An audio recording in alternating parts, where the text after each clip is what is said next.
Coucou tout le monde!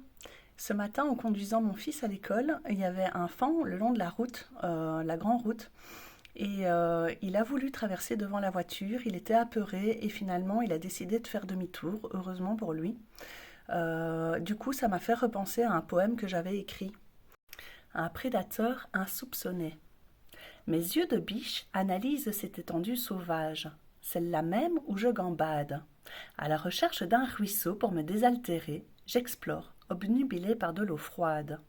Durant la nuit, trop loin, je me suis promené, et trop loin de mon groupe, j'ai vagabondé. Assoiffé, de toute urgence, je dois revenir, avant que cette soif ne me fasse mourir. Dans la pénombre du matin, les ululements d'hibou étant partis sommeiller, le silence pèse. Puis d'autres bruits étouffés se lèvent, le souffle coupé, aux aguets, certaines espèces se taisent. Et soudain, sans crier gare, deux faisceaux de lune jaillissant sur mon chemin, m'ont aveuglé, me tétanisant sur place, me rendant immobile comme une forêt de pins.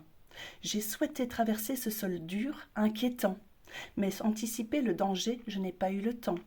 Ces fous du volant, vêtus de leur carapace métallique, m'ont happé comme une bourrasque, et incapable de l'essuyer. Sous mes pattes, cette route de la mort s'est dérobée.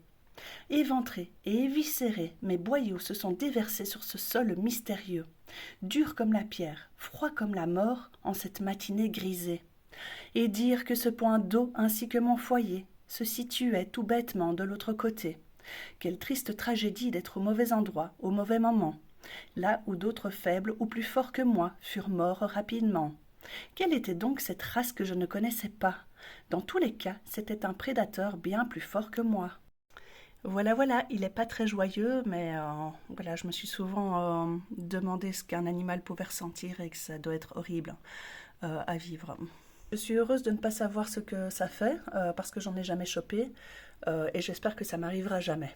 Voilà, je vous fais des gros bisous.